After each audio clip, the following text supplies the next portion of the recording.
Hello, ladies and gentlemen, and we're back. Yes, look, it's a big chapter. This is the One Piece chapter. This is the One Piece manga reviews, chapter 1044, Warrior of Liberation. But when the official drop, it might be Drums of Liberation. I can see it being a multitude of things. But I'm your host, Mr. Lyn Burton, joined by my co-host, Mr. Christian Hollinger, and we got a special guest from the Bros Who Think Podcast, Jazz. Let me introduce Christian first, and we'll come to Jazz. Christian, how you doing this week? We missed last week because our file got corrupted. That's on Zoom, so don't blame us. But we back, and there's no break, so we coming back again. Christian, it's hot right now. The block is hot. It's hot, and when there's a subsequent chapter and no break, I am in a great mood. Yeah, That's a fact. That's a fact. Also, Jazz, man, welcome in. Bros Who Think Podcast host, my man Jazz. Glad to have you back. I feel like we gave you a taste of podding when we did the Discord discussion, because that was the first ever pod you did with us. And then after that, it's been like, yeah, Jazz, man, come back and pod. You join the Bros Who Think. Now we back in this shit. We might have to do My Hero manga reviews, me and you, because My Hero heating up right now. Hey, it just feels good to just converse, talk about topics. And also like my friends have always told me, they're like, man, you have a great voice for radio, whatever. And I'm just like, eh. And then I got into the Discord discussion. And I was like, this is a lot. Maybe I got some things to talk about. You definitely do to talk about. And I'm glad we got you. And also, just to let you know, just in general, this is way better than radio, because radios, there's rules, and you can't do what we do on radio. Trust me, I'm a completely different person. But glad to have you. For those who don't know, and for Jazz, when we do these reviews, we start off, do a brief summary of it, and then we dive in, talk theories, talk all different things a part of the chapter. So that's what we're going to do today. We got chapter 1044, and look, we're doing the spoiler. Not the leak chapter, because we wanted y'all to have the review on Sunday and have it ready to go, maybe even Saturday night. But yeah, it's not the official. Some things may be changed, but I doubt that, not that much, because last time, me and Christian were like, the leaks in the official have been on point for the past 10 chapters. It's been really good, but I do expect some words to be changed in this. I'm not gonna lie, and I'm gonna point out where I think we may see differences. But chapter 1044, Warrior of Liberation, like I'm saying, I think it might be Drums of Liberation, but we will see. It could be Warrior. We'll talk about it. We get the cover story. Oh, Yonji and Ichiji getting worked on. They got nails in them. They about to get surgically worked on. Oven's like, I'll see y'all later. And he's dropping them off. I think this could be where the escape happens for them, if they were to escape. We'll talk about if y'all think they done, but crazy. Poor.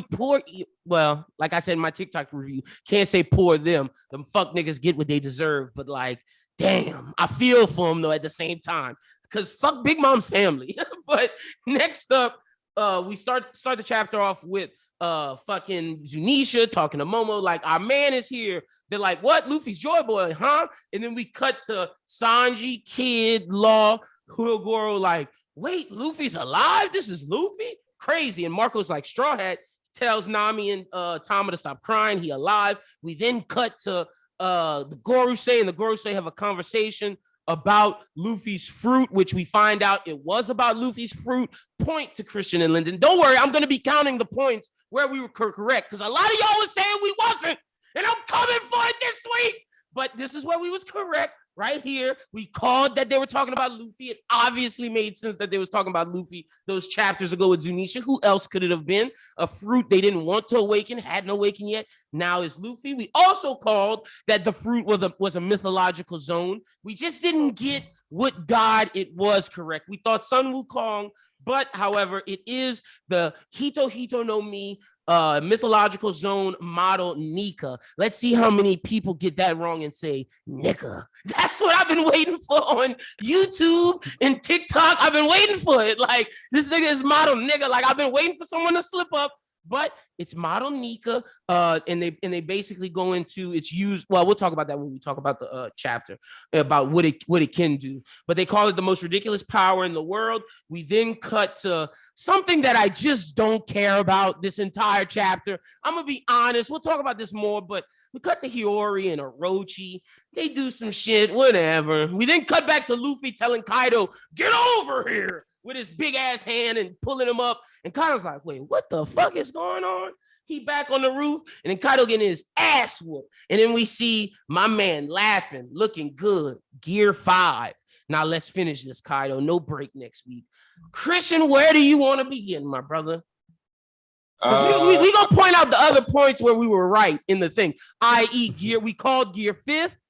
The way Luffy's power worked, that was something you called. We'll get into that. We also said that gear 5th could be a combination of what you said plus awakening. We didn't know if it would be both, but we said that was a possibility. A lot of things we called came true this week. Patting you and me on the back. Where you want to start? Yeah, I mean, so we can knock out the Hiyori part, since that I think we should go Jesus right for this chapter, because it was after chapter. Honestly, that shit felt anticlimactic. How do y'all feel about that? Like, I was like, I knew he had to put something in there, but like, I just felt like that wasn't the thing to put in there.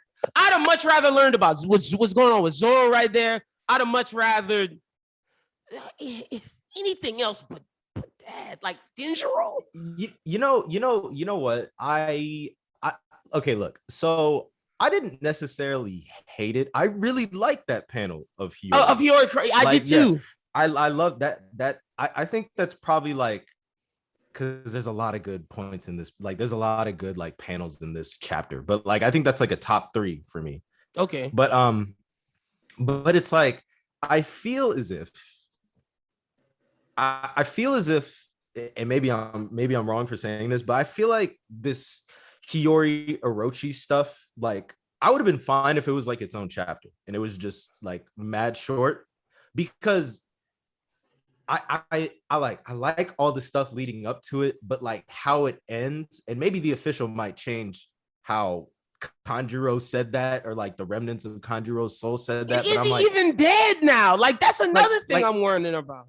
Oh, but he did have that sea stone in him, huh? He did still have the sea stone nail in it. Okay, yeah, so he might be so like, done now. I know, yeah, so like I know Orochi's probably like he's out of there, but I'm like, at the same time, I'm like, I really, really, really wished, because like, why would you have Hiyori say all this stuff and she doesn't deal the final blow?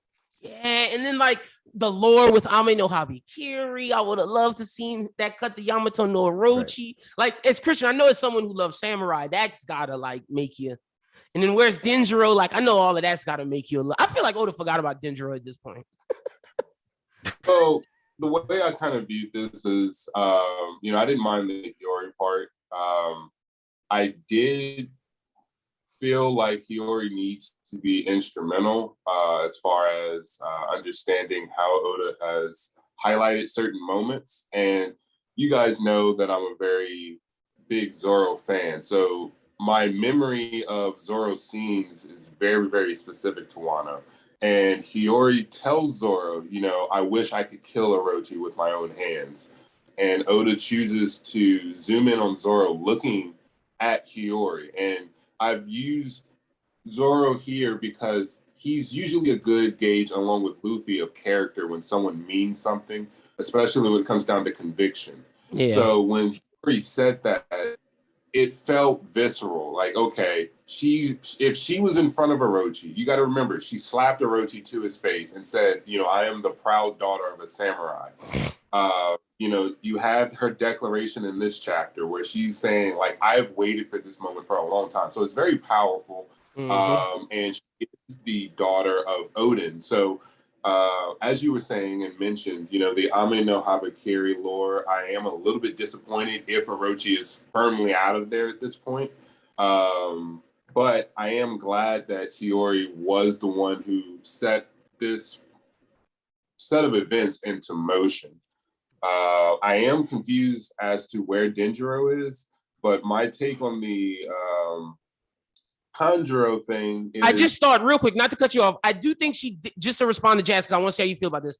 I do think technically she did do the final blow, because I'm thinking if she put them sea stone cuffs in him, he dies because of that. Maybe Kanjuro's fire is like the match, but or Kanjuro's fire is the gasoline. Yours the match, essentially. Well, I mean, in this case, all she did was nullify his ability to regenerate. I mean, that Tanjiro would be the one to end him if she doesn't do something, and that's what I'm about to get to. So with this, I think that what's happening here is you have to remember the concept of death and its permanence throughout Wano. So Kanjuro is someone who's been looking for a place to die, and he wanted to die doing the perfect act. But in doing so, we speculated multiple times before that him taking on this role and performing at this high level for this long has left an actual impression on him. Yeah. So in the moment, I'm thinking that he's saying, look, we've done everything that we can. I've extinguished my, it's time to burn out, our lives. We didn't plan to live through this. We wanted vengeance. So, Orochi, I'm about to die. Let's complete ourselves. Yeah. So I think that that's kind of what happened. Orochi's not on the same page. Fuck no. Orochi wanted to dip out of there and go somewhere else and have that place burned to the ground. Take his money with him. So the last part is that Orochi's fucking on fire, right? Yeah, he's on fire. So Hiyori could still have a moment where something else happens. Yeah. Okay. And I don't know if that's going to happen because of that panel where she just kind of seems content and says like the dawn will come as she watches Orochi burn. So like, I don't know. But as long as she is satisfied, then you're satisfied. Gotcha. Satisfied. So if she's like, I'd enjoy thinking of the dawn while I watch this guy that I hate burn to death, then I'm like, okay. You did put that to your point. Y'all are kind of convincing me. Yeah, because like I feel as if honestly, we've had like all these big battles up until this point to where like now it's just the only thing that needed to be wrapped up was like Orochi and Kaido. But maybe I'm jumping the gun here because there could be some more like Orochi stuff next chapter. Yeah. But like, because Kawamatsu and Raizo both mentioned this. They in the last 2 chapters, I believe, where they were like, the preparations are almost complete. I'm not sure if that has to do with Orochi's death, or I'm not sure if that has to do with some shit with the fire festival, like maybe where's that going? Spirits or something. I'm not sure. Maybe that's what Denjiro's doing. Like that's that honestly, that's my only defense for Denjiro. Besides that, we might as well just put him on a milk carton, bro. You're right. Because like, where is he? What has he been doing? I want to ask y'all while I got both of y'all here. not to go away from this chapter, but just I feel like this ties into the conversation. How do y'all feel like about the Kozukis in this side story? We know One Piece has always had side stories inside of main story arc, whether that's the Jaya stuff with Nolan, whether that's Water 7 and like the company Galley La, whether that's Usopp's backstory, whether that's Fishman Island with mermaids and Poseidon and all that shit. Where do y'all rank, or even Dressrosa and King Rikudolu? Where do y'all rank the Kozukis among other One Piece side story characters? I think now Skypiea has raised for me. Like, I think because of what's going on now, the Jaya shit has to be number 1 for me, or at least top 3. Yeah, because when you say Kozuki, like you mean Odin plus the Scabbards, right? I mean, I mean, like, just there's the Kozuki story as a whole, yeah. Wait, but okay, when you say Kozuki, though, are we talking Odin and his lineage, like his father being the shogun and dying? Are we talking about Odin's children and Toki, or are we talking about Odin's influence? I think we would have to be talking about from his dad to like everything under the dad. That includes Odin, because when we talk about the Jaya stuff, that does include Wiper.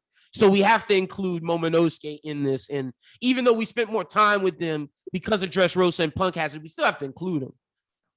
Well, yeah, no. I was just asking, is your question including the Scabbards, who are not Kozuki, but are Kozuki. But part of I'm including them too. And then if we're including them, does that mean that we're including the Shimotsuki and the other like 9 families that also serve the Kozuki outside of the Kurzaburo? I guess it's part of the story. So yeah, but we're not counting Zoro in that. No, I don't mean like that. No, but I know what you're talking. You're talking about like if you're asking the about dude who died. everyone, Yeah. If we're asking about that, then that includes Yasui. Yeah.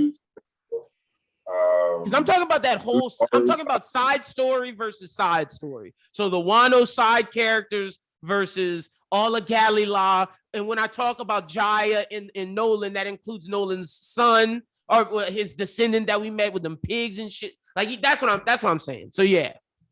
When we talk Dressrosa, I'm talking Luffy Lando, the Tontadas, plus Rikudolu and everything that was involved with the side stories of Dressrosa. Now, I don't necessarily know if we should count the grand crew in that, but if we're counting all the Scabbards and Yasuye in this, I think the grand crew could be counted in Dressrosa. So I mean like the side characters that are involved. That's the whole side plot.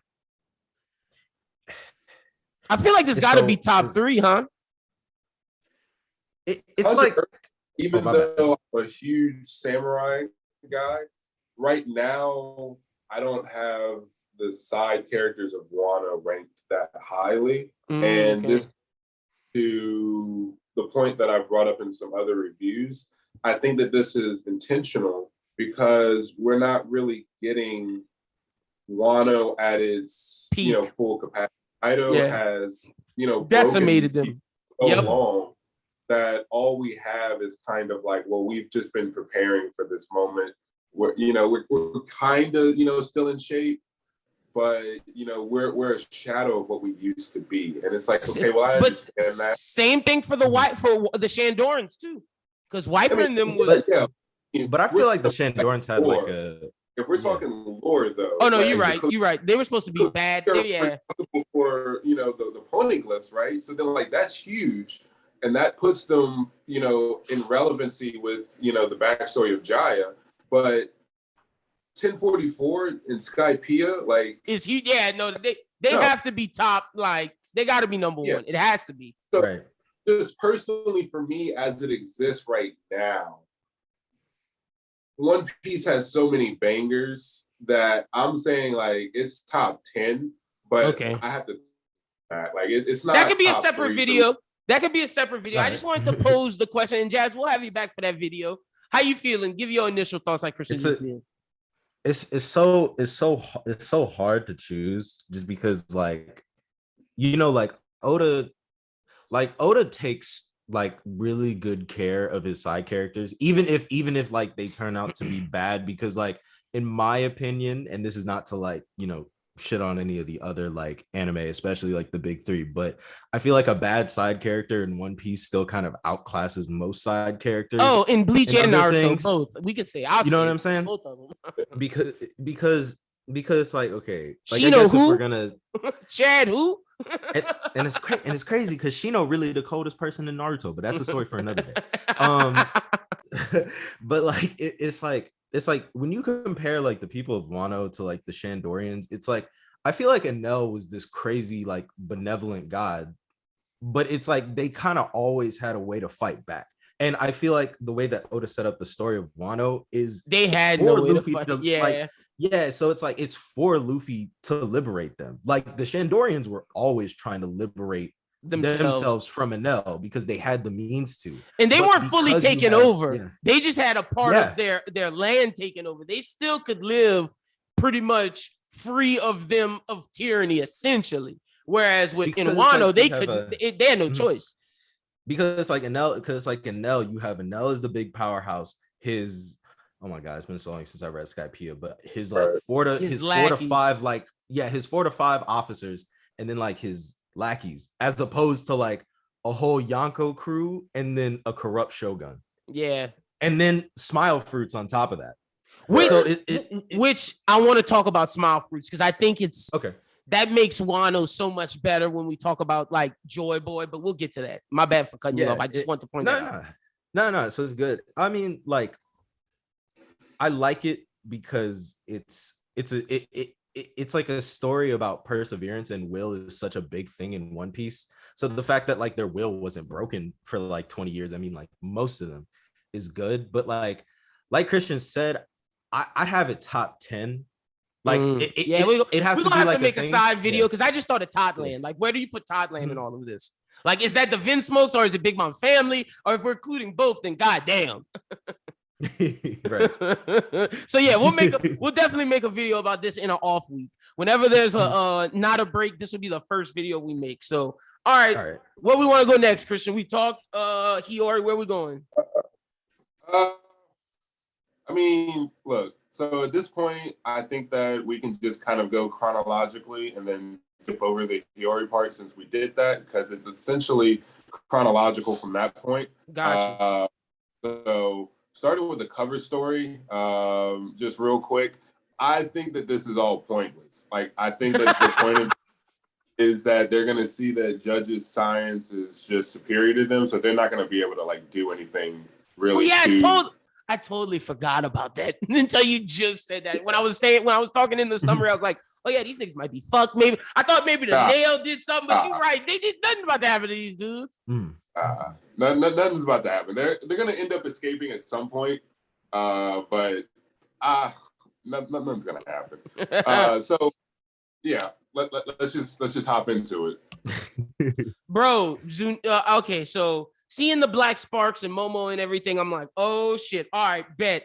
And Yamato's like, Zunisha said that? Oh, and I know you're gonna love this, Christian. I love how we saw Sanji, Kid, Law, and Hirogoro, but didn't see Zoro. So that tells me, in the words of Kobe Bryant, job ain't done yet. I'm gonna get into that, and this is the one thing I will say at this point. So I'm a little bit confused, but it's at the same time, I'm sure it's just shown in logic, right? So we've been talking about some other animes, right? So literally what essentially happens here is Kaido hits Luffy so hard, he awakens Luffy's devil fruit, right? Mm-hmm. So this is essentially synonymous. If death plays a part into it by beating death. That's what I'm getting to. So like, I don't know if Luffy died or if this is like a significant hockey bloom that triggered because he was on set right? of death. Yeah, gotcha. Right. Or is this literally almost like Ukiura blowing a hole through Ichigo's chest, and then Vasco Lorda's Ichigo like literally awakens and like just flips the scales immediately? So the time, like, I'm interested in like how many seconds or minutes has passed between Kaido hitting Luffy and Luffy having this awakening. Because if it was like it's only been like a minute or two, that's hilarious to me. Okay, like Kaido just gets like the greatest hit he's gotten on Luffy, and it turns into his downfall because he just triggers this awakening. And also it's even worse because they were like, the Gorosei. Okay, so like from this chapter, we gather that like the Gorosei wanted Luffy dead because they didn't want this to happen. So it's funny that in the CP0 agents interference, he made it. He told him not to do this. He said, "Bro, are y'all sure y'all want to do this?" But he didn't know it was because of this. He knew it was because of Kaido. Yeah. Another point. Yeah. It brings up another thing that's interesting to me. How does the Gorosei know what's happening on Wano so vividly? Like, all right, so we know that Who's Who is in charge of the cat people, right? Mm-hmm. So he probably has some of those cat with the eyes that are viewing. So what if he's like secretly reporting to the Gorosei, where the Gorosei literally live stream basically of Luffy versus Kaido? So they're like, oh shit, he has the Gomu Gomu no Mi. He's fighting Kaido. Okay, so to that point, let me just, because I don't want to like get too far in it, because I think from what they said, I don't think they know bar for bar what's happening right now. I think they just got a gist. Like they may have a gist, but even so, it's like they seem to be like, okay, our priority is stop Luffy now. Yeah. Like, they were like, Luffy is fighting Kaido. We cannot afford, but then they're also talking about this fruit hasn't awakened in, how many years? So it's like, what fruit were they talking about? Obviously talking about the Gummo Gummo no Mi, but it's like, if they do that and then Luffy awakens and they were talking about this fruit hasn't awakened before the awakening, then it's like they know that this shit is happening right now. It's in the process. Yeah. Right. And so it just feels like they're somehow keenly aware of progress. I think it's because not because of the cat people, but the Marys. I think it's the with the thing over their face, who was Bao Huang. Oh yeah, that's what I was making the reference to. I think Bao Huang is talking to the CP0 that we never see, because there's one that we don't see, and I think that nigga just on the phone just going on, going on. There's some kind of line of communication where the Gorosei is not that far behind, understanding. They might be 5-10 minutes. And I don't know if I should bring this up later or not. This is the only thing that like really bothers me narratively about this chapter is if the Gorosei, like, it's no secret that Luffy's had the Gummo Gummo no Mi. So like, why they didn't stop this before? Out right now, like y'all could have taken this dude out at any given point. If y'all like have been trying to get the Gummo no Mi for 800 years, this dude's been running around saying Gummo Gummo no before every attack. I think my logic is, and it goes to what a Kainu said, or one of them said, like, we got to stomp his light out now. I think it was more so, okay, this nigga not a threat right now, so we just gonna wait. You're right. It's fucked up narratively. I think it's lazy. The only thing Oda's lazy at, but that's the only explanation I can give. I'm not even trying to like make an argument of like laziness, but I'm saying if Blackbeard knows how to harvest devil fruits, they should know. No, you're right. The Gorosei obviously has to know this. So if y'all want the Gummo no Mi for 800 years, it doesn't matter if he's not a threat. Go get him, do whatever Blackbeard did, and get the Gummo no Mi.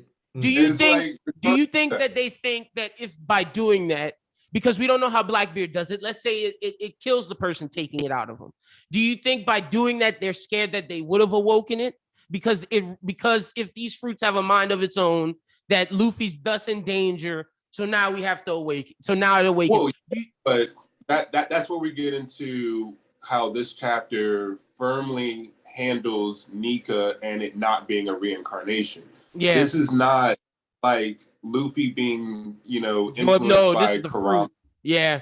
This is not Ichigo with Shiro or Zangetsu. Mm-hmm. This is literally just Luffy getting back up, being energy and being powered by his devil fruit.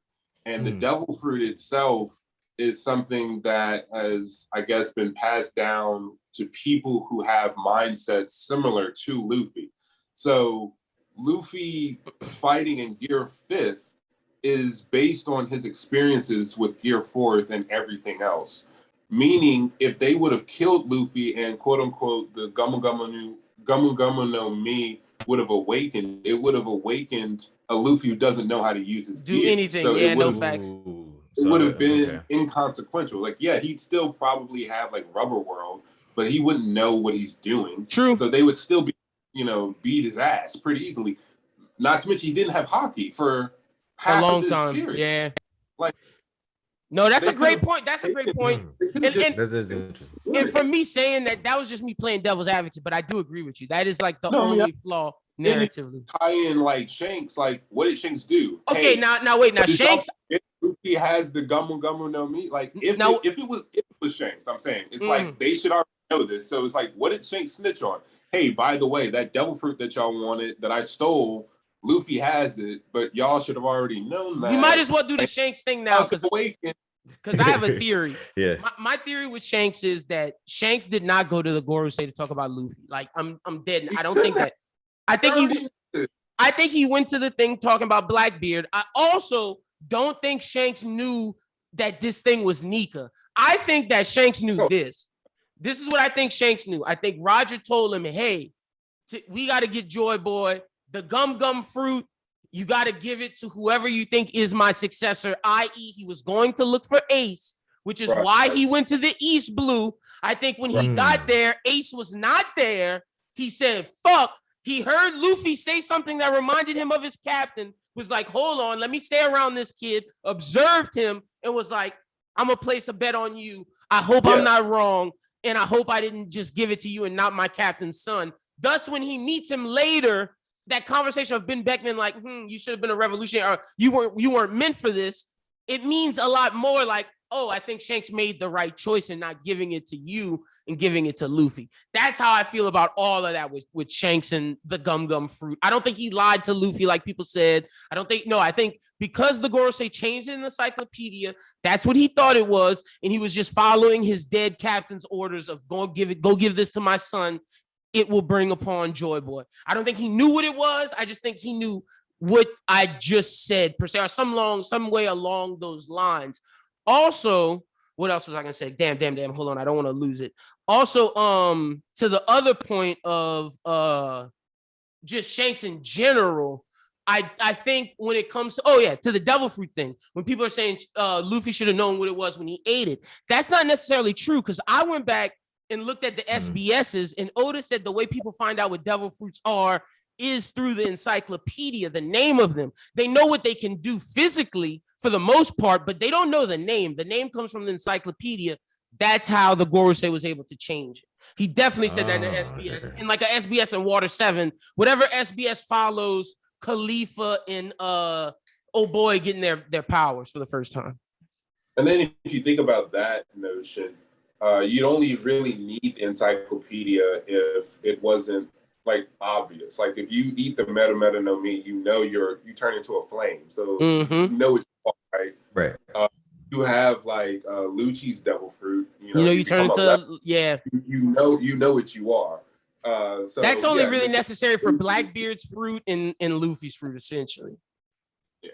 So, but just wanted to put out my Shanks theory now, because like I know niggas think Shanks snitching. I ain't on the Shanks snitch way. I'm just saying, like this chapter, in my opinion, seems very clear that couldn't have been the case, because that would have just been a completely wasted trip on Shanks' conversation. back. Yeah, it's 100% Blackbeard in my opinion. Like it's to take out. They see Blackbeard as a threat, and also to that, what people are like, well, why doesn't he want Luffy to fight Blackbeard? I think he knows Blackbeard is the obstacle that I have to take care of for Luffy, because Luffy already has to take care of the world government. I think he acknowledges the fact that because this is what my captain wanted him to be, Joy Boy, whatever's going on with the world, Luffy has to handle that, but I have to handle Blackbeard. I think that's how he views it.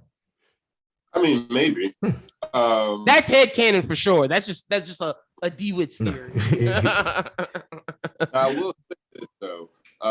Sanji waking up here, I feel like is an observation hockey feat, because I feel like Sanji only woke up because of whatever resonating hockey Luffy is emitting now. I think that registering with Sanji, like yo, that's my captain. Like, what's up? I'm back up. Move if I need to do something, and I think that was a trigger. I don't think that he just happened to wake up. I'm with you. Also, like, kids definitely gonna be like, what the fuck? This dude now has this. Look, now. I'm telling y'all, this arc is going to be the arc that makes Kid into a great character. A lot of people think that he's already there. No, I think that was his wake. Like, he's been on the wake up call side of this when it comes to Luffy for a long time. And Jazz, I haven't been speaking with you like I have been with Lyn about this, but it's good. It's good. We've spoken about, like, I like to go back to Sabati Archipelago, and when you look at the interactions that Kid has with Luffy, you can tell it's completely different from everyone else, because it's a level of like, dude, you're the only guy I've seen who's going around talking about his dream, and you're not being a bitch talking about, I just want to do this, which is why he, killed those random pirates on that random island. And then he also saw, like, yo, like, you really about that action. Like, you punch that celestial dragon, you're ready for the repercussions. So he gets to Wano, and it seems like, he's kind of like, yo, this guy is doing all of this, and Law's like, yo, I've been with him. I can, attest to this. Yeah, this dude's on a whole nother level. So we know that Kid is a conqueror. But as far as I'm concerned, he hasn't shown, high caliber of, usage of Conqueror's Haki. So I really feel like Kid being here and observing this is going to light a fire under him. And the next time that we see, he is going to do something, just absolutely ridiculous because he has the narrative, accolades to be level. But now Luffy is being seen and portrayed way above him. So I expect Kid to make a major leap just from the motivation that he's been getting. Right. Because it's like look, anybody that's getting compared to like the main character is always going to be at a disadvantage because he's like they're the main character. But I've always felt like Kid is the perfect like juxtaposition to Luffy because he's literally like what Luffy would be as a pirate if he didn't have the same, like if Kid had the same crew that Luffy did and like that kind of support. Not saying that Killer doesn't give him that support, but it's like, Luffy went out and found all these people. As far as I know, Kid and Killer were like already friends before he decided to be a pirate. So it's like he wasn't actively. They decided together. That's And then it's like, he went through all this stuff. He didn't have a training arc during the 2 years. Like he was in the New World doing stuff. And Kid is Luffy if he would have just went onward normally without Rayleigh. Right. And like his like and like look, people were like people did not like Kid's, I guess, as JD Legend would call it, his bag. It, like they didn't like his bag, like of like how he fought. But I'm like that's him. That's the Rock. Like that's just like that's just how he does it. Because everybody else on the roof was like, yeah, I'm just gonna get through Kaido's scales, and then Kid's like, well, I'm a DDT him, that'll hurt him. Yeah. Right? Like, I'm like, look, it sounds stupid on paper, but I'm like, look, if you're trying to beat somebody that's in front of you, you gotta do it however you can. You gotta do whatever you do. And then he pulled out the rail gun and stuff like that, like visibly hurt Big Mom. And then now he's seeing all this stuff. And I feel like in a sense, like you said, it's like he's attending a masterclass. Yeah, essentially. In a sense. Yeah. And he's like watching all this shit and he's like, wait a minute. He's like, wait, I can do that? Like, I could probably do that too. And I expect Law to get stronger too in that same breath. I mean, I don't know. Law already got a Bankai, so I don't know how much time he need to get. And this is what I meant earlier when I was talking about. Let my man get Haki and Haki his blade up. That's what Law needs. Right. So like earlier when I was talking about how like Kaido hit Luffy and he gets back up and he's awakened, right? Y'all realize like Kaido also did that effectively for Advanced Conqueror's Haki. Like he told Luffy, like, yo, like you got Conqueror's You doing Haki, this sloppy. You're not coding. Hits him with that mad Ragnarok. Luffy gets back up. He's like, all right, now I kind of got the hang of it. So because, to Jazz's point, because Luffy's the MC, these kind of things happen. Katakuri's like, I can see into the future. Luffy's like, all right, hit me enough. I'll learn. Yeah. Right. My battle IQ is 1,000 over 100. Right there. I need Hyogoro. All right. I'm going to teach you the principles. Now go get hit by Big Mom real quick.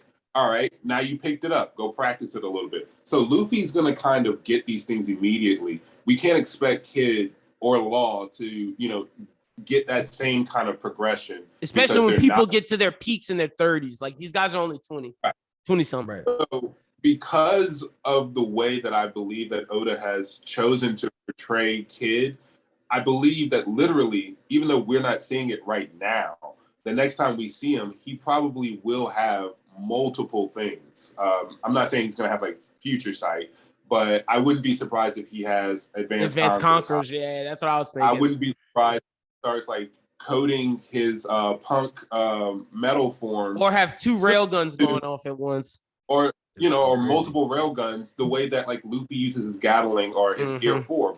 Saw Kid look at Gear 4 and he's like, "What is that?" Right? Coats his body in the armor type situation to where it's less bulky, like Punk Hazard.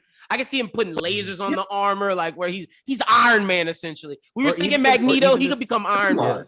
or even if he does like, because I was thinking this like right when I saw the assign ability, and I'm like, that's a scary ass ability, especially if he gets Conqueror's Haki, like not like advanced Conqueror's Haki, because think about it. Like it reminded me of like Pain from Naruto, because like he could pull you in and then not even hit you and hit you. Yeah, facts with that event. Like, yeah, like true. It's kind of deadly though. Like, can he send the polarity clean. of an island at them? Like, that's what me and Chris were talking about. Like, the person who, like, if you awaken it, I felt like he was like, whoever had this ability first made the log pose and like assigned like the magnetic field to the freaking islands. Like, that was my head canon. Like, could he send an island at someone? Like, all that shit is possible, essentially. We've seen, I mean, just to talk about Assign, because I'm right there with you, Jazz. I am more impressed with Assign than I was with the Railgun because of just, in my opinion, the infinite possibilities. I mean, when you have Assign, you don't even have to worry about like aiming anymore. Like, he could say, let me just pour all of my freaking Conqueror's Haki and coating into this fist.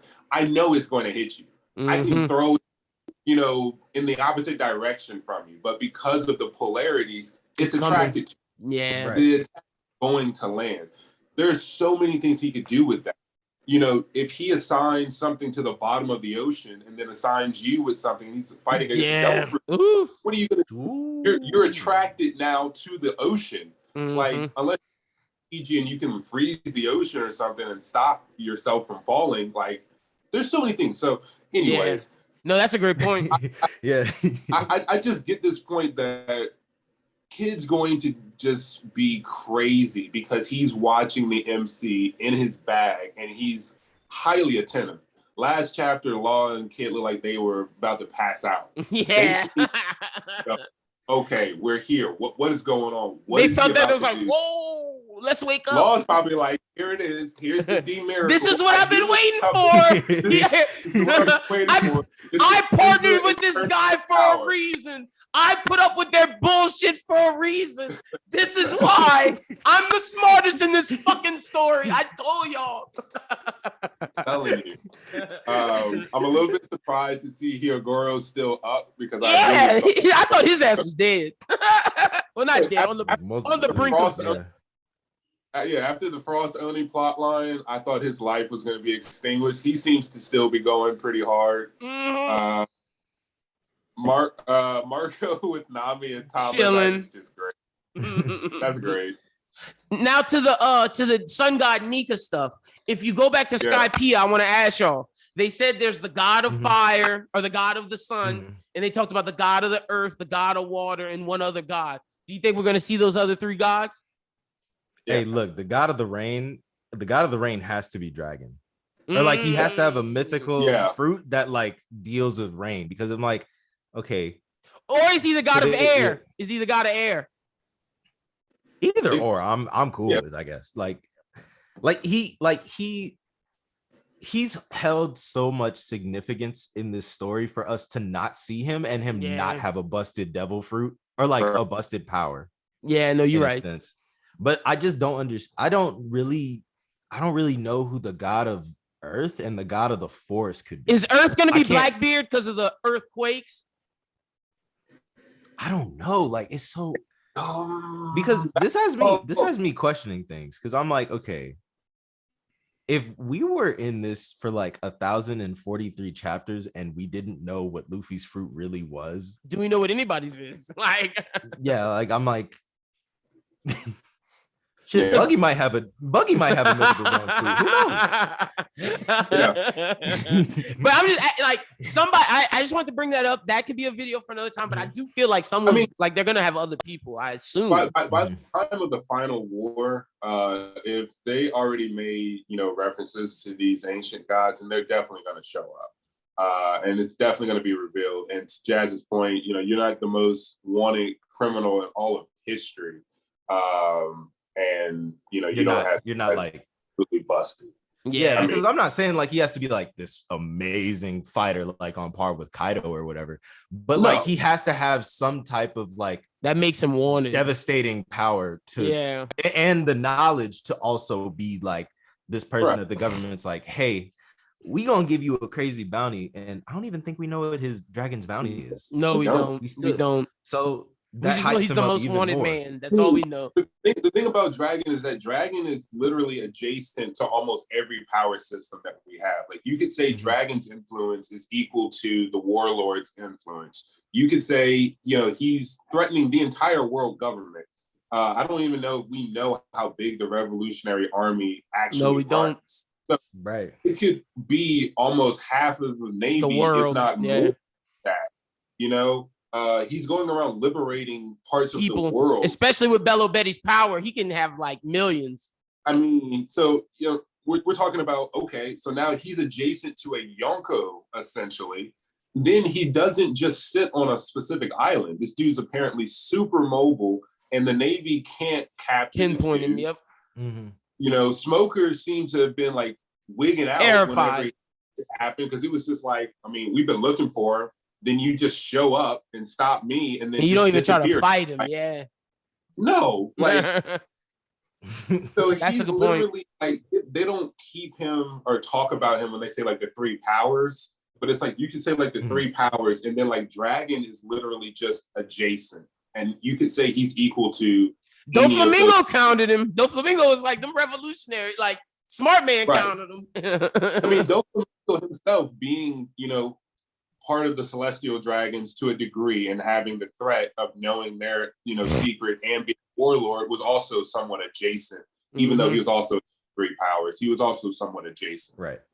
So it's gonna be interesting to see what they do with the rest of the Sun God stuff. But I do think it's interesting that Joy Boy was presented here with the idea of Joy Boy is the freest man on the ocean. He's strong. He was drawn to Wano, and he puts smiles on people's face. He makes people happy. Kaido's the antithesis of that. Kaido came to Wano, had his strong Zoan fruit, but he tried to put smiles on people's face through the smile fruit. I think that's beautiful, like how Kaido's anti-Luffy of he didn't understand of like what Joy Boy is. It's not power, it's being free. And Kaido was the opposite of being free. He took control. Right. That shit was beautiful. Like when I realized that, I was like, holy shit. And then Luffy's power to me, I think this is Rubber World, but I also think it's like anything he can imagine, it can happen. I.e. Red Hawk. Like I think Oda's explaining why all this shit happens, the bone blowing into the hand. Like this is what Luffy comes up, so it's possible. But now he has a full control of it now with Awakening, essentially. Like it's all the way, like Christian, you said off air, he's like Plastic Man, and I'm with that. When I first saw Red Hawk, I looked into it, and there is a process I think that's called like vulcanization, which flames like rubber getting hot, and also the heating of rubber. So I think that it's still an amped version of reality to a degree, where Luffy's doing something specifically with rubber. But to your point here, I definitely do think that there's elements of Rubber World involved here. Because you have the whole awakening aspect, and when we're talking about anything within your imagination, I think I can go a little bit more in depth than that in some of the later panels. So what were you gonna say? Oh yeah, go ahead. So when they explained his power, I was like, this fits him so well, because like you give the power of imagination to the most childish dude in the show, and it makes sense. And makes someone who didn't so seek out that power. It was just he was hungry and he just ate it. Like he didn't even know. And like most people only take one bite of their fruit. That dude ate it all. Like that's Luffy. Yeah, like he was just hungry. And then I also think, but another part in like why I like this reveal and this power up. Well, one, I'm really glad it's not reincarnation. Yeah, and two, it makes all of Luffy's techniques, all of his gear, matter. It makes them make sense, because if the power is imagination, and then we get people like Doflamingo and Kaido saying like, well, rubber shouldn't move like this. It's like, it's because he's willing it. Yeah. Like it's not like, it makes it seem like his conqueror's hockey's even stronger because his will's so strong. Not only is he like having to will his conqueror's hockey, like he willed his devil fruit to do this essentially in a way.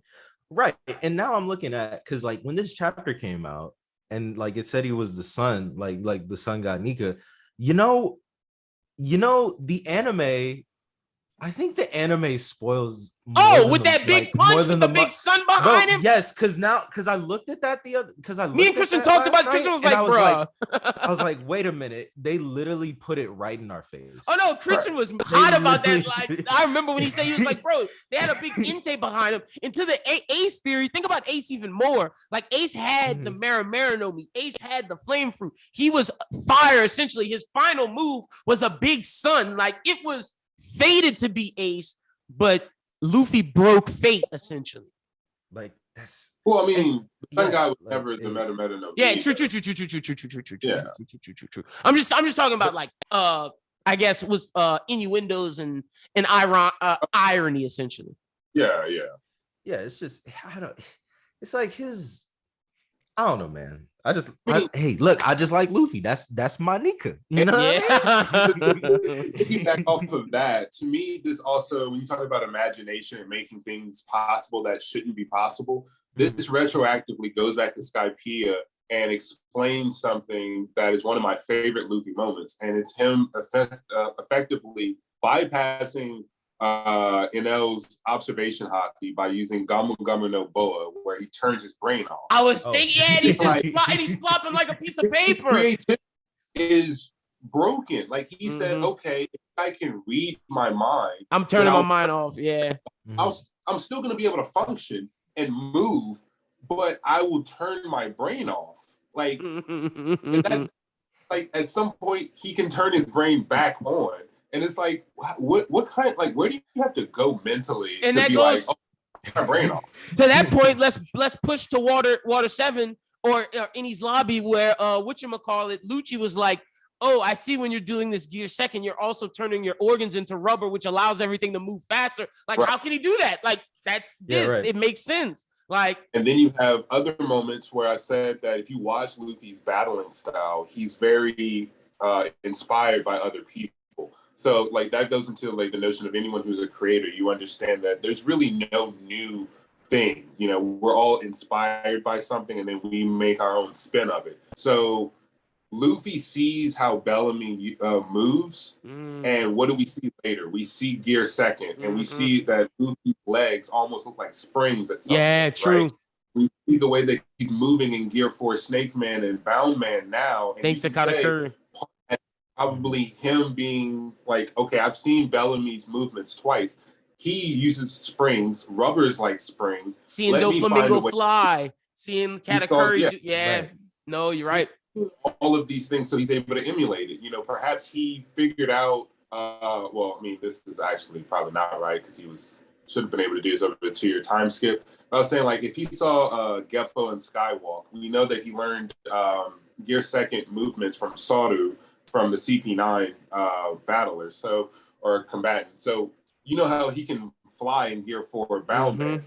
That's like emulating, Geppo or Skywalk. Because he is just pushing his legs really fast, essentially skywalking. So for someone who's so imaginative, he also can soak up what other people are able to do astonishingly well. Even though he's dumb, his battle IQ is, like I said, 1,000 over 100. Like, this nigga killing Elden Ring right now. Yeah. So it makes. But when he tells Kaido, "Get over here with that big ass hand," bro, I was like, Luffy might turn into a giant. Like, and that moment, I was like, if he's awakened, can he turn his full body to a giant? I would imagine so. Like, that's what I was thinking the whole time of like where that giant straw hat came from, all that shit. That's where I was like, oh shit, nigga. Also, I love how disrespectful Luffy is in this panel. He like grabs Kaido as if he's like a garden snake, bro, in the middle of his body, like nigga, I'm not. Like, do you know, like? And then the crazy thing is, like, we know how big Kaido is. Mm-hmm. And then he proceeds. Let me see if to conquer hockey, everyone around there that's a weakling. He's like, yeah, if you're not weak, if you're not strong, you're not seeing none of this. And Kid-in-Law was like, wait, what the fuck, dog? He just grabbed him out of thin air. He grabbed him, took him up to the rooftop, and then slammed him. Yep. You know what? I love this version of Luffy. I hope we keep this for a and while. bro, his muscles when he's grabbing him, like Luffy looks like a clown. Well, this is the other part where I said that, and it says flex. This is Oda specifically trying to make an impression because, again, we've seen this before. Like, Luffy's had really, really bulky arms, right? But this looks nothing like Bound Man, flex. This is to your point, which you said earlier, where he can control all the different gears into one. Yeah. Right. So I'm thinking that right here, he doesn't necessarily need to like blow into his arms anymore to like. He's doing also the same thing that Zoro does with like Ichi Nichi Gorilla, where he drastically expands his muscle mass. Right. So in this case, this could be gear third, or this could just be Luffy thinking like, let me just expand my compound. Yeah. Strength. And so this is Oda's artistic style of showing like Luffy imagines like, let me use this strength. So here is the visual depiction of that. And I mean, we see, unlike the Gear 4 transformation, I don't see any of the black hockey flame. No, none of it.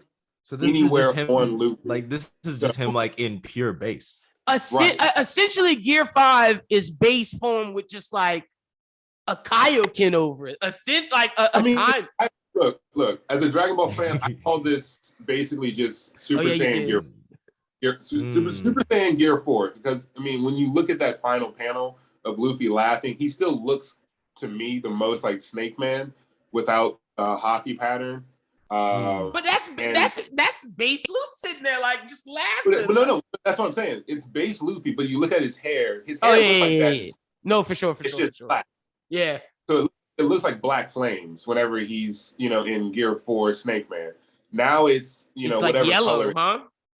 It's most likely going to be like a flame. So it's probably going to be like orange, yellow, maybe some reds in there. But to me, it's like this. I'm gonna make another Dragon Ball analogy. If y'all saw Battle of Gods, y'all remember when Goku absorbed Super Saiyan God into its base form? Yeah. Right. This is kind of what I'm thinking. Like, this is like Luffy's probably not expending a whole lot of hockey in this stage, I'm interested to see how it looks when he hockeys it up. But at the same time, he's able to do almost anything he could do in, probably any other gear at this point. But I don't think that he has some kind of drain on him. He seems to be completely at ease. He seems, like the Gear 4 transformations almost make me feel like he's tensed up, right? Like he's flexing his entire body. He's coated and he's just constantly. It's rubber stretched to the point to where if you touch it, it does that ting ting where it like flings. Right. Like it's like super tensile strong. High tension. Like super tension. That's what it is. Like, Luffy is just relaxed, and this is actually a going to make when I talk about the chapter at the very end. But Luffy just seems completely relaxed, as if he's in base form. So it's like he has elements of his greatest form before Gear 5th, being Gear 4, whatever form you think is the strongest, with the ease and normality of being in his base form. Right. Which is why I believe he said, this is me at my peak. Like I have access to everything I can do. The limit of my power is my creativity. And I don't have this hockey drain that I probably Gear 4 that Rayleigh said, look, you got to figure something else out. And now he can just use hockey when he wants, like he does in base, to where he won't get drained anymore. Awesome. Then, but what if his final move is he has to put the hockey on him for oh, bro, that'll look crazy. I feel, oh man, it'll just look clean. But you know how when he's done, like when his time limit is up for Gear 4, is like that, like he runs out of air. Like I like the fact that it looks like the air that's like around his like neck or like his head, like it looks like you were saying, like he could just use that continuously, but it seems like he could just use that air freely now. Yeah, he doesn't have to worry about holding his breath, I guess, or like necessarily like keeping everything together. Now I know you guys see them eyes. Talk about it. That's what y'all been. Look. So look. It might be a stretch, but this One Piece, so we used to that. So look, I had this crazy idea as I was talking to my friend the other day, or like yesterday. So, right, Mihawk's eyes kind of look the same. Zunisha's eyes look like that. Emu's eyes look like that. Mm-hmm. And Cavendish's eyes look like that. So now I'm thinking about Mihawk, right? I'm thinking about Mihawk, and I have this crazy theory that bro is a vampire. You think he a vampire? Okay. Cause look, I like we got this idea because actually going back to how we were talking about Adventure Time before. So you know how Marceline is a vampire, but she can be out in the sun if she wears a big hat, right? Mm-hmm. And that big hat. And where he be wearing that big hat. And then think about it, he lives on a dark island. He does. Where we see him take off the hat and he's like by himself. No sun. Right? Yeah, no, true. And then my third thing, and this is just completely headcanon, I feel like it is in Oda's bag to write a vampire being a conquistador because it's like ironic. So you think like, his devil fruit is gonna be Hito no Mi, mythological vampire? I can rock with that. Okay, I ain't mad at that theory. We got a jazz original here, baby. I hope that come true. That'd be hard. And it makes sense why he friends with Perona, why he was on this Transylvania type island. Because he's a ghost, and then he hangs out around the gorilla type kind of.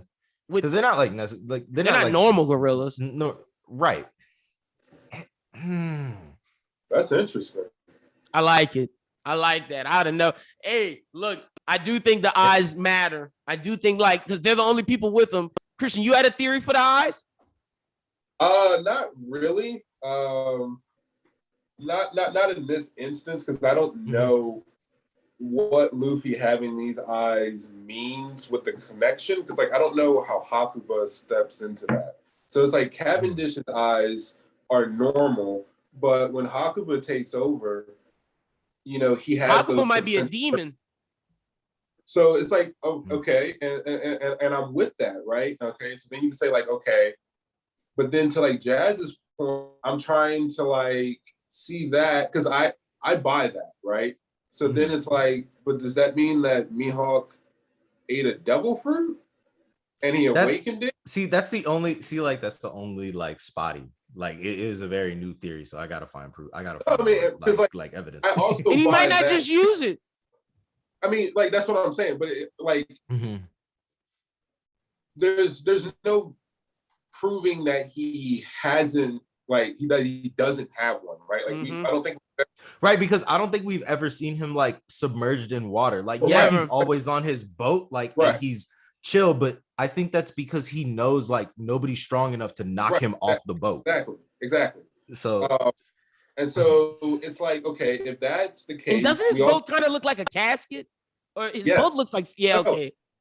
Yeah, so I mean, he has the green flames too. So it's and I've been saying the green flames are a reference to the underworld. You've got Brook, you've now got Zoro. And Zoro's flame, it came out. His conquerors is green or whatever. And, when he's sailing around, his candles have green flames on them. So there's definitely something spooky going on.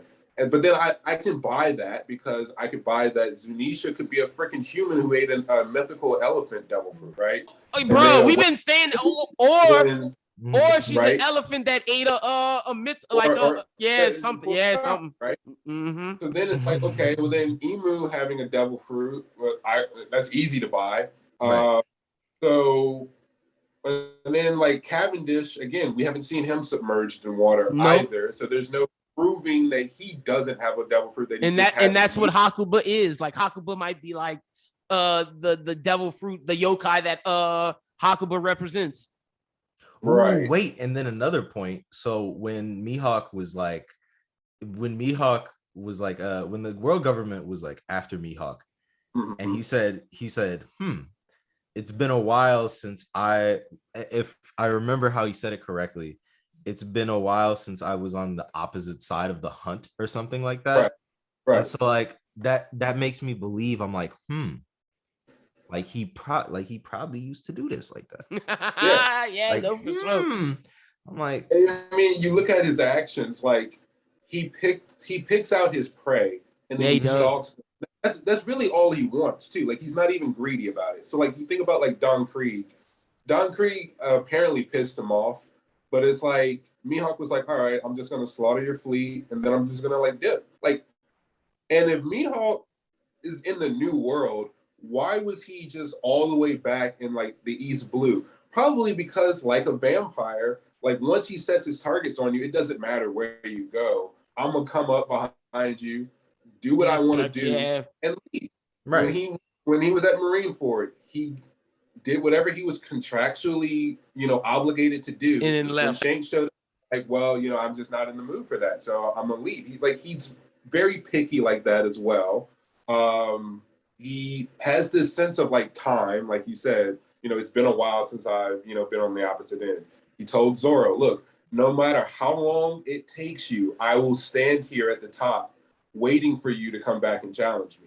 It seems like this dude's talking about like maybe he has some kind of like longevity now because he knows devil fruit. He's like, it doesn't matter how long it takes you. You can be an old man. I'm still gonna be here reigning supreme. Ready for you. Yeah, true.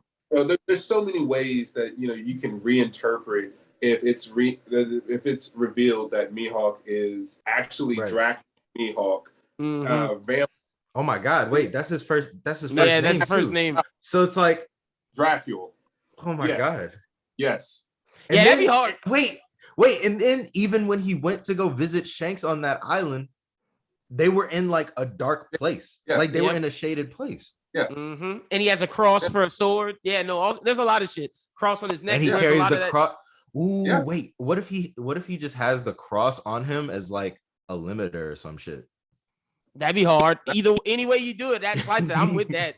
Now there's so many ways to interpret that. And the thing that I was gonna say was that I don't necessarily have a theory because my concentric eye theory thing is that I saw Emu with a sword. I knew Mihawk had a sword and Cavendish has a sword. So I thought that it was like maybe sword. This is back when, before Kozuburo talks about how cursed blades are just essentially a myth of the weak. I thought that it was like, okay, Cavendish could not control his sword. So like maybe that Akuba taking over him and you have that killing intent where it talks about like, oh, swordsmen who aren't masters of their swords die mysteriously because the blade takes over. So then I'm thinking like, okay, the concentric eyes is that Mihawk has mastered Yoru. So like Yoru is a black blade, it's very powerful, and Mihawk has mastered it and awakened it. So then it was always tied to like a blade for me. I didn't know how to tie that with Zunisha. Maybe, Zunisha was a swordsman or something. I don't know. But that's where I was at. I do like this devil fruit theory though. But with Luffy, I don't, again, if he has the eyes, then it's like I'm confused again as to where this is coming from, unless it is, something with an awakened devil fruit. Now, to that end as well, I don't know if this is just a thematic thing because Kaido has the same thing going on, but now that we see Luffy's eyebrows, they remind me of Sanji's eyebrows. They do. And also has the ability to combust into flames. So this makes me question like, okay, Kaido also has the swirl as well, but that could just be the dragon aesthetic. So do y'all think that this has anything to do with swirling eyebrows? But see, I have okay, so I have a thought because it's like, so Luffy has the eyebrows, Kaido has the eyebrows and his dragon form. And then Sanji and his brothers his brothers, Reiju, they all have the eyebrows. And now I'm thinking, I'm like, okay, so who is Judge with, right? Judge was with Vegapunk. And then, so now I'm thinking, so in my mind, in my head canon, I feel like Vegapunk ate a human devil fruit, but Chopper has the human devil fruit.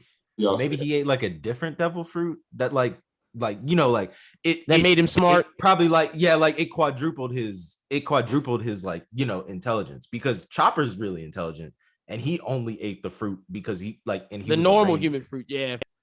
And so it makes me believe that like all this lineage factor stuff and everything, like Vegapunk is gonna explain so much, and I really, really, really like how, in terms of a power system and in terms of like narrative, I love how important science is to One Piece. Because like in I guess in my ways, it's like, you know, like how there's that saying, like there's many ways to skin a cat.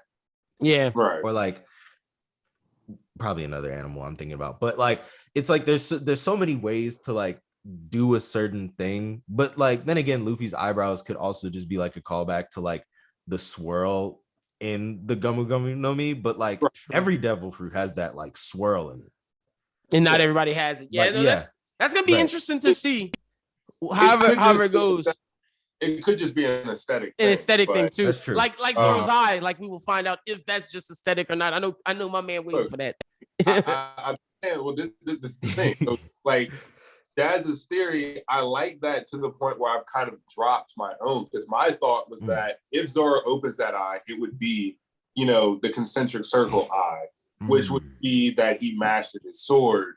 And that would be, you know, like maybe there was something that happened where he unleashed that power and Mihawk had to slice his eye for a moment to close it. That eye could be. What if that eye is just you're the peak performer at what you do? Like, what if that's simply just like when you're in your peak form that you have that eye? Emu, Mihawk, when Cavendish is Hakuba, he's in his peak form. Like, what if, and when Zoro opens it, that he's in his peak form? That's just another something I thought of at the moment. But to finish off this chapter, we got Luffy picking up the fucking earth, turning it into rubber world, sending the Boro breath back at him, laughing at Kaido.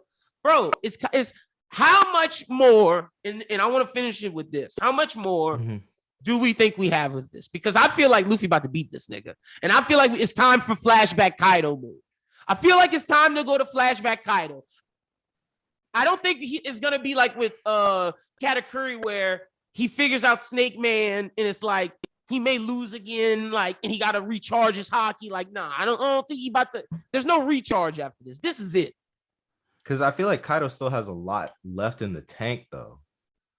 See, like, that's what I'm saying. So it's like, I don't know how long this is going to go. I'm a little bit confused. I am very confused on that. Because and what happened to the devastation? What happened to the Act 3? Like, I feel like that's out the window too. Okay, all right.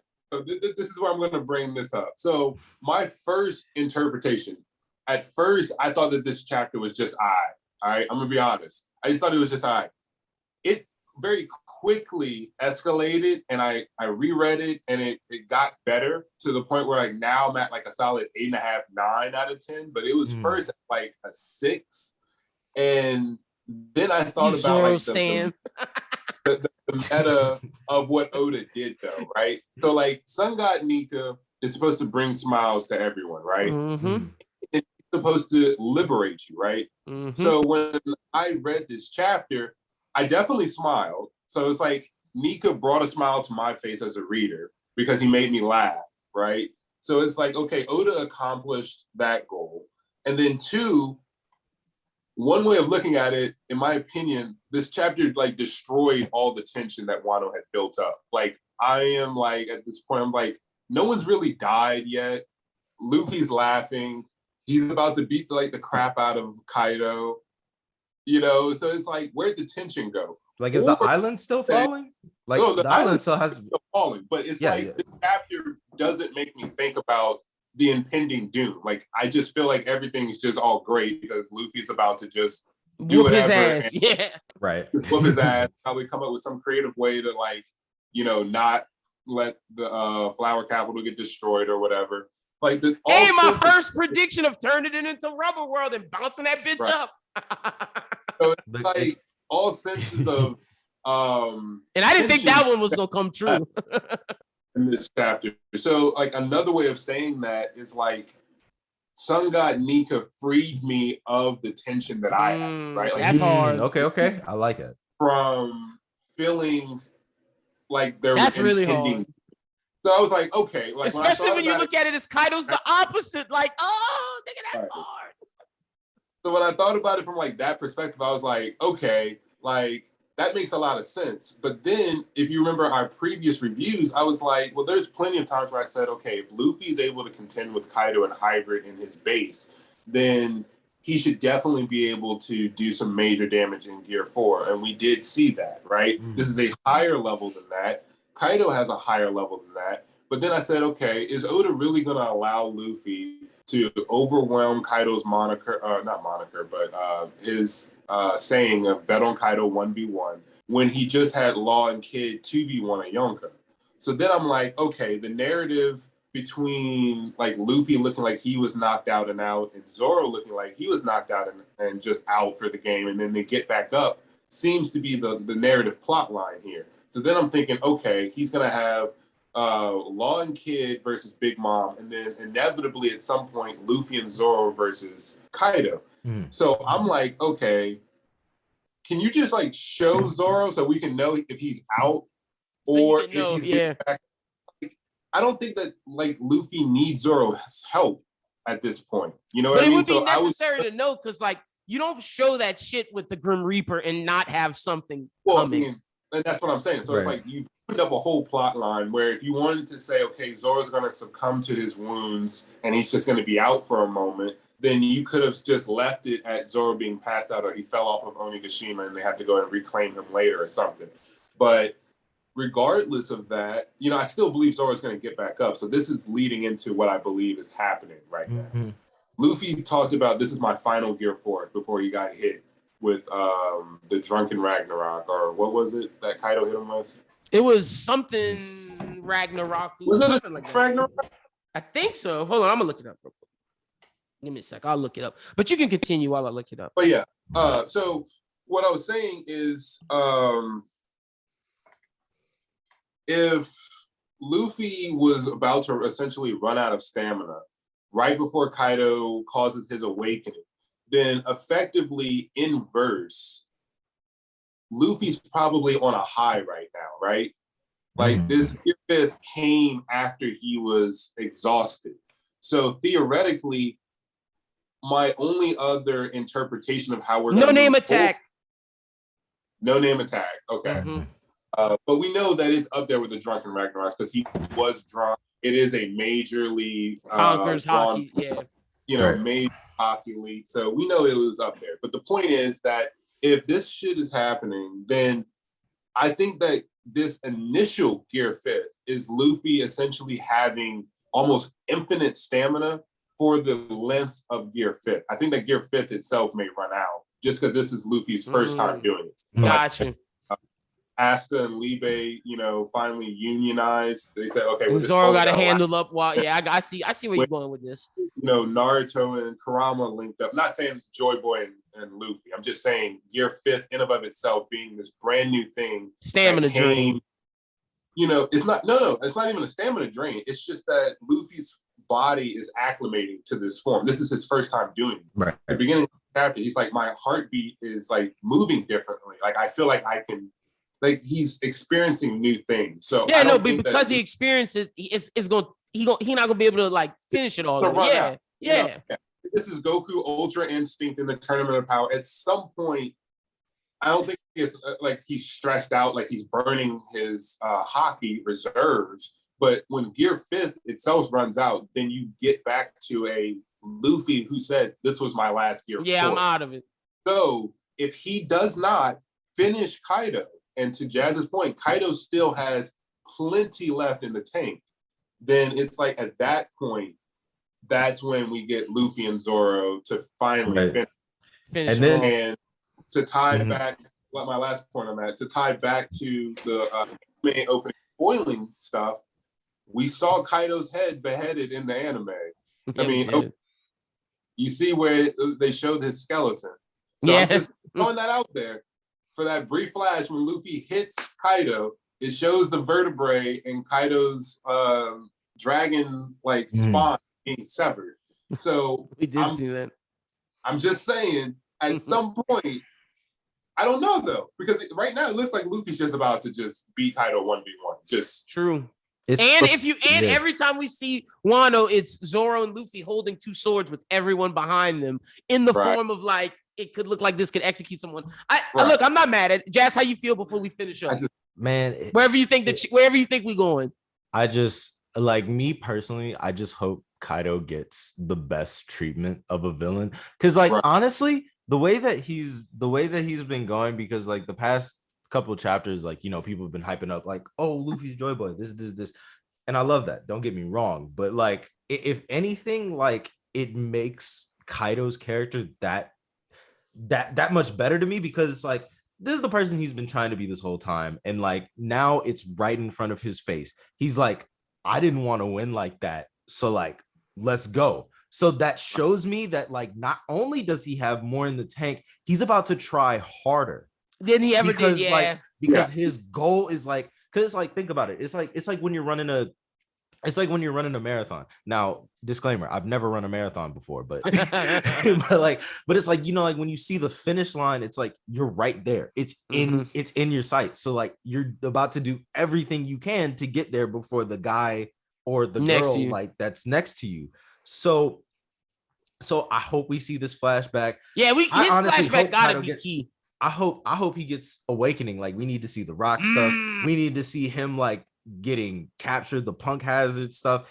And look, I know Wano needs to end at some point, but like Kaido backstory can have 5 chapters for me. It could have 5 plus. I'm cool with it. Like if Kaido gets 5 flashback chapters, then we get Zoro, then we get the big finale. I'm cool with that. Same. Yeah. But I'm cool with yeah. But first, I need to see Luffy tie Kaido in a knot. Chapter. and that's actually feasible. Like after what we saw in this chapter, especially the way that Luffy was drawn, where like when he grabbed him and just.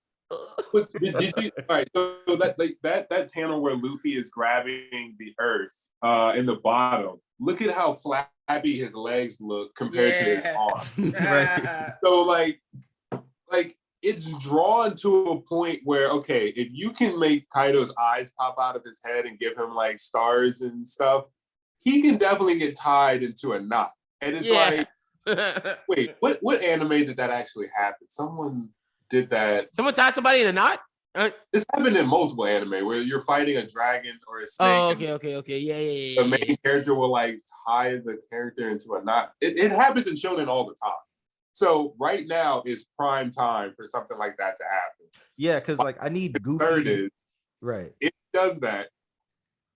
What happens if Kaido like turns into another form? Like what happens? That's what I'm waiting to see. That's that's like, gonna be Kaido's. That's gonna be Kaido's last straw. He's gonna turn into a knot. Flashback awakening.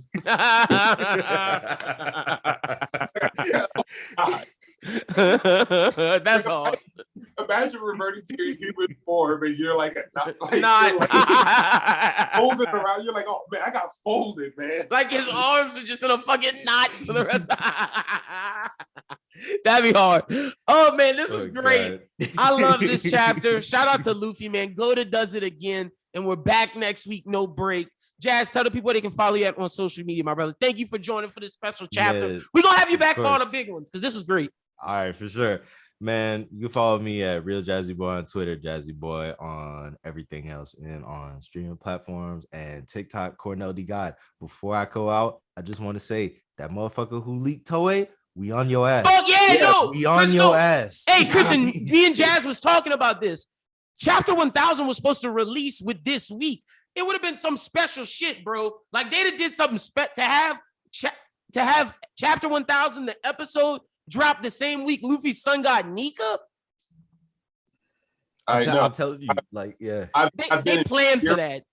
I've been infuriated with that because, as you just said, I've spoken to this. Like, I don't know how many other anime seem to have like put so much time and effort into making sure that specific anime episodes are synonymous with manga chapters. Like, there's times where even if plot points aren't correlated, if Sanji's being highlighted in the manga, he got an episode. The anime where Sanji's being highlighted in the anime. They do that very, very well. In addition to us knowing that Oda does things with like numbers where specific chapters are very relevant, you know, whatever. So not only are we losing a monumentous, week where we would have had, episode 1000, the adaptation of chapter 1000. 1000. But it's like, who did, like, what did you think you were going to accomplish? Nothing. Because now we're behind schedule, and like I can't even blame Toei if they're like, you know what? If our like animators are feeling tired or they need a little bit more of a break, let's do it. People are ungrateful. They fucked it up, so like let's give them a break, because like those episodes are like already done. Like I've seen people online being like, oh well, they needed more time to make Roof Piece done. It's like, look, I don't know anything about animation, but I do know people who animate, and like like shit like that takes like at least like 6 months per episode, right? To like make it look good. Like those they messed up the release schedule. Yeah, like those Megumi, like now Toshi, I think that's how you say your name. Like those episodes look like that because they take so much time. So like it's not that like they need more time to release the episodes. It's that like somebody went after these things. Yeah, it messed up. You know what I'm saying? It messed up the whole plan, and they released. Yeah, like no facts. And now who knows when this will come back? And now Oda might have to readjust it to where when the manga's coming out with some later shit where Luffy's beating Kaido, now we got episode 1 or chapter 1000 adaptation, which would be trash, which means we won't get to this until next year. Thank you, you fucker, for fucking up the pace. I thought we was going to get to this by the end of the year. Now, fuck no. Like, it ain't happening. But Christian, tell the people where they can follow you on social media. At Hollinger94 on all platforms, Art Season on Instagram, and Design Season LLC for any of my graphic content. Y'all make sure y'all go check out Christian, follow him for everything. Y'all can follow me at LynBWT, follow the Bros Who Think at Bros Who Think. Be sure to check me and Jazz out on the Bros Who Think podcast. Drops every Thursday. The new episode is out this week. Next week, we have a very special guest of Kaido, the Lafayette artist. Also, Anime Talk is dropping this upcoming week. Is back. Me and Chris have a lot to discuss. Check out the JJK movie review if you haven't checked that out. And also the new podcast of the Bros Who Think Network, the Manga Melee podcast, which is essentially the manga version of Anime Talk, will be out this week with host Jay and Twitterless Parf. That'll be out on Wednesday, I believe. I'm pretty sure. So y'all be sure to tune into all the amazing stuff as well as Bros Who Binge. And yeah, man, subscribe. We got a lot of good content coming. And until next time, y'all have a good one. Peace. Sir. Peace.